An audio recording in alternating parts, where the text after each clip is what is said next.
2025వ సంవత్సరం అక్టోబర్ నెల 8వ రాశి వృశ్చిక రాశి. ఈ వృశ్చిక రాశికి వచ్చేప్పటికల్లా మరి కుంభరాశిలో 4వ రాశిలో గ్రహణం వచ్చింది. తర్వాత శని కూడా వక్రించాడు. అర్ధాష్టమ శని అయిపోయింది అనుకుంటారు, అయిపోలే. నవంబర్ 27 వరకు శనికి మీనం మీద కుంభం మీద కూడా అధికారం ఉంది. ఈ అర్ధాష్టమ శని చాలా ఇబ్బందులు పెడతారు. యాక్సిడెంట్లు కావచ్చు, దెబ్బలు తగలవచ్చు, ఏదైనా వ్యాపారంలో పూర్తి నష్టం రావచ్చు. ఎవరో తగాదాలు చూస్తూ ఉంటే, వాళ్ళు కొట్టుకుంటూ ఉంటే తెలిసిన వాళ్ళు ఏందో అసలు సంగతి ఏందో, ఎందుకు పోట్లాడుకుంటున్నారు చూద్దామని నిలబడితే రెండో వాడు పొడుస్తాడు, వీడు కింద పడి తన్నుకుంటూ ఉంటాడు, వాడు పారిపోతాడు, చూస్తున్న వాడిని నిన్ను పట్టుకెళ్తారు. ఇట్లాంటివి చేయరాని వాటి వల్ల నష్టాలు ఎక్కువ జరుగుతాయి. ఇటువంటి నష్టాల నుంచి మీరు బయటపడాలి అంటే దాదాపుగా ఈ వృశ్చిక రాశికి ఏ గ్రహాలు కూడా బాగాలేవు. ఏ గ్రహాలు బాగుండకపోవటం వల్ల మీరు ఏం చేయాలి? ఎప్పుడు కూడా కొన్ని చేయరాని పనులు చేస్తున్నారు. ఏమిటయా చేయరాని పనులు? ఎన్ని పుణ్యాలు చేసినా ఒక్క పాపం ఈ పుణ్యాలని మొత్తాన్ని పోగొడుతుంది. ఆడవాళ్ళు చాలామంది ఏం చేస్తారంటే ఇంటి ముందుకు కూరగాయలు అమ్మటానికి వస్తాడు. సరే, ఓ 1/4 కిలో 4 కిలోను కూరగాయలు, పచ్చిమిరపకాయలు ఇవి తీసుకుంటారు. వాడేం చేస్తాడు, వీడి చెంగు పట్టరు, సంచి తీసుకెళ్ళరు. వాడు క్యారీ బ్యాగులో వేసి ఇస్తాడు కూరగాయలు. అవి తెచ్చుకుంటారు. ఆ కూరగాయలు చెక్కులు తీస్తారు, ఇవి మొత్తం క్యారీ బ్యాగులో పారేస్తారు. చెక్కులు మొత్తం కూరగాయలు తరుక్కుంటారు.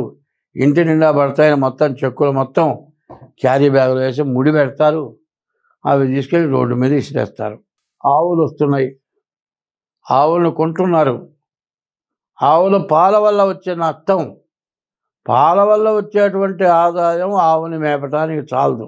ఆవులు మాత్రం మేపుతారు, ఆవులు మాత్రం కొంటారు, దేశం మీద వదులుతారు, వీళ్ళంబడి తిరుగుతాయి. అడుక్కు తినేవాడు మాత్రం వాడు ఎవ్వరూ లేరు కానివ్వండి, అడుక్కు తినేవాళ్ళ కంటే ఘోరంగా ఆవులు తిరుగుతున్నాయి. వాకిట్లోకి వచ్చిన ఆవుకి ఏమి పెట్టరు.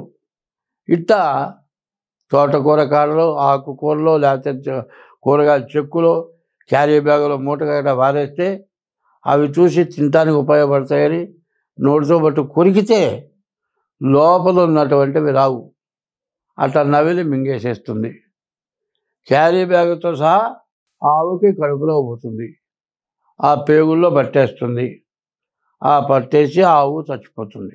మరి గోహింస, స్త్రీహింస, శిశుహింస ఇట్లాంటివి కనుక గర్భం పోయేటట్లుగా చేయటం, గర్భిణీ పుట్టిన పిల్లల్ని చంపడం ఇవన్నీ కూడా మహాపాపాలు. గోహత్య మించిన పాపం ఇంకోటి లేదు.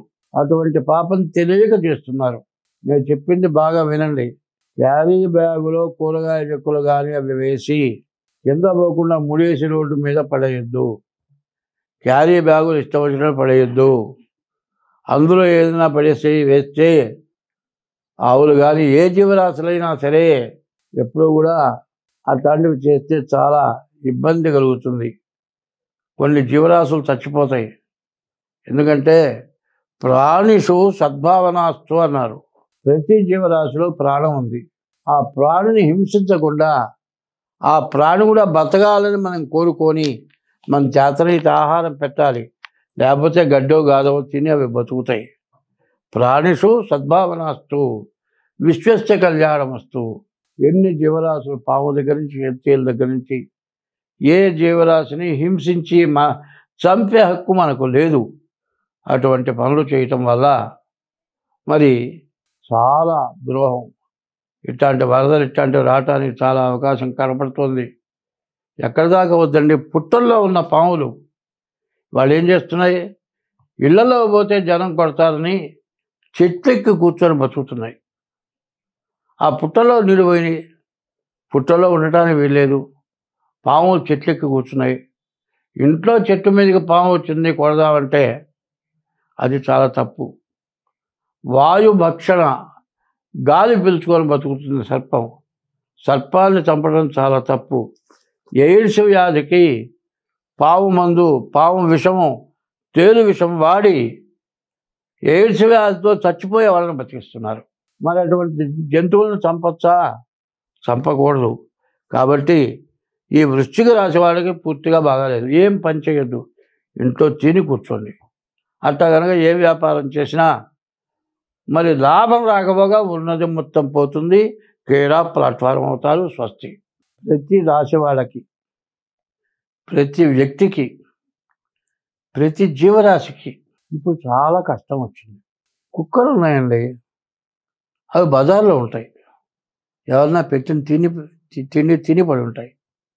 ఈ వరదలకి అవి కూడా బతకలేకుండా పోయినాయి. జీవరాశుల్లో తేళ్ళు ఉన్నాయి, పాములు ఉన్నాయి.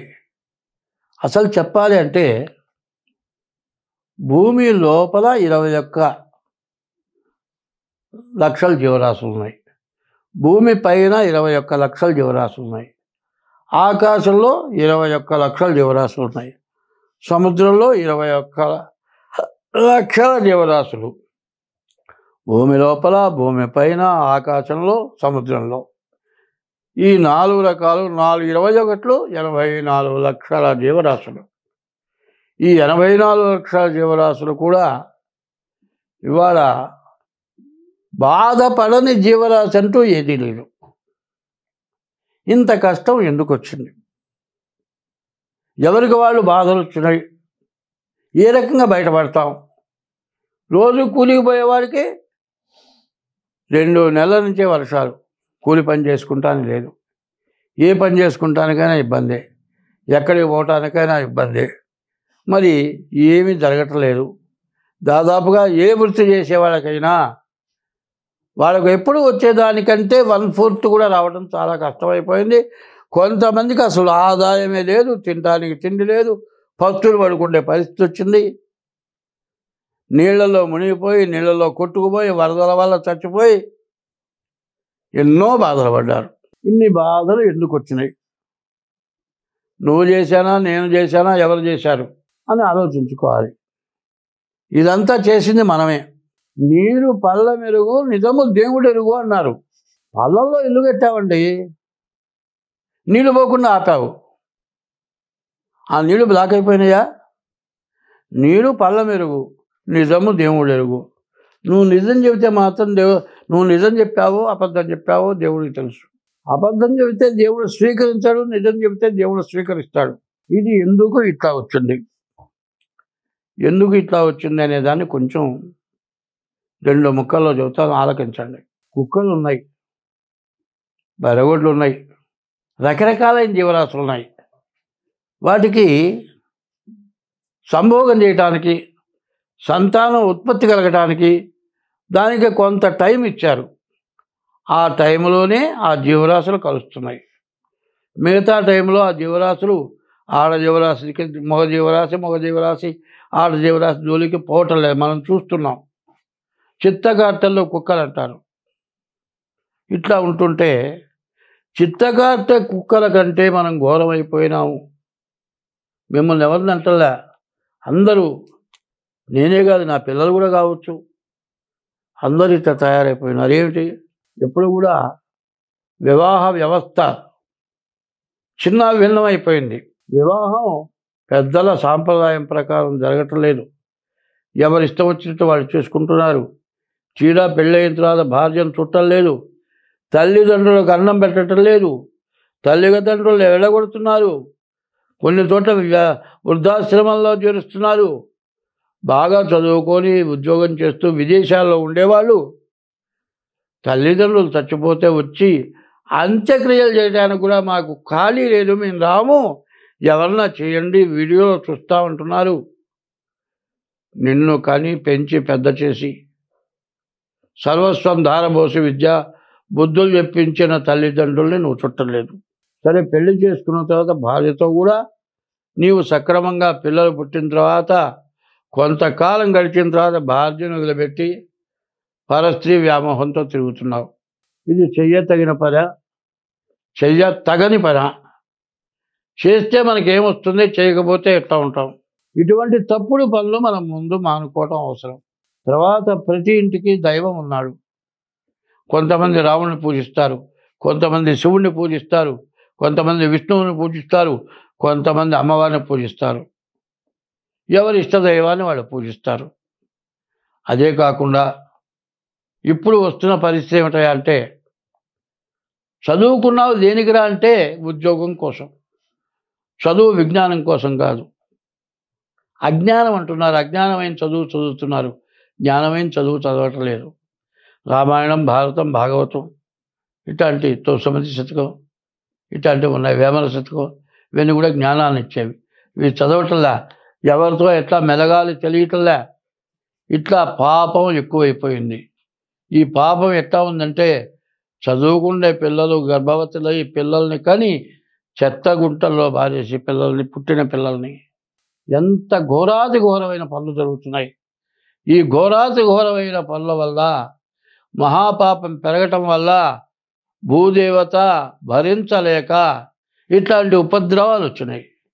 ఇప్పటికైనా నేను ముందుగా చెప్పా, ఈ సంవత్సరం బాగా ఉపద్రవాలు వస్తాయని చెబితే, ఏమయ్యా జాతకాలు చెప్పమంటే అనవసరమైనవన్నీ చెబుతూ ఉన్నావు అని నన్ను విమర్శించారు.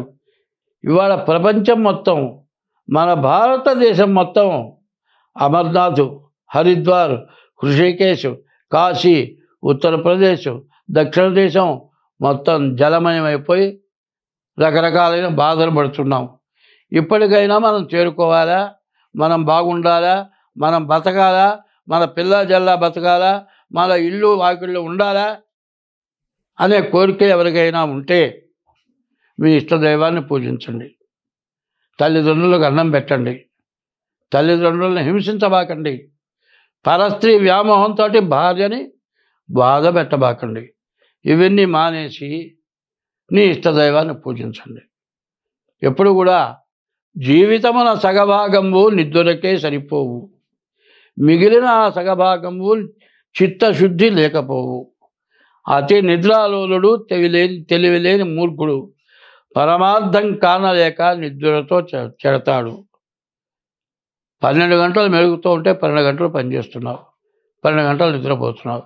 ఈ 12 గంటలు రాత్రిపూట స్త్రీ వ్యామోహంతో ఉంటున్నావు, తెల్లవారు నిద్రలేస్తున్నావు. ప్రశాంతత కావాలి, ఆవేదన ఎక్కువ, బాధలు ఎక్కువ, ఏం చేయాలో అర్థం కావట్లేదు.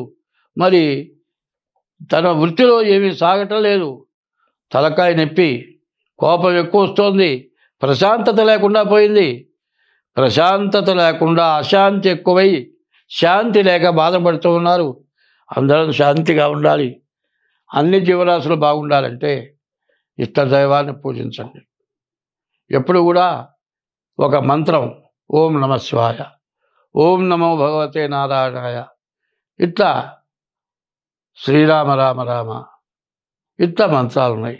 ఇవన్నీ కూడా ఖాళీ టైంలో కూర్చొని సెల్ పట్టుకొని చూడటం కాదు కావాల్సింది. సెల్ వచ్చింది ఎందుకయా అంటే చూడరానివన్నీ చూడటానికి. మరి ఫేస్బుక్ ద్వారా పరస్త్రీలు ఎంత అందంగా ఉన్నారో వాళ్ళని చూడటానికి, వాళ్ళకి ఫోన్లు చేయటానికి, వాళ్ళతో మాట్లాడటానికి, దాంతో భ్రష్టు పట్టిపోవటానికి జరుగుతుంది. అవసరమైనంత వరకే ఫోన్ వాడండి, మిగతా టైంలో మీ ఇష్టదైవాన్ని పూజించండి. ఎప్పుడు కూడా భగవంతుడి నామస్మరణ ఎవరైనా సరే ప్రతి వ్యక్తి 2 గంటలు చేయండి. అట్లా చేస్తే మనం ఉపద్రవాల నుంచి బయటపడతాం, అంతా బాగుంటాం.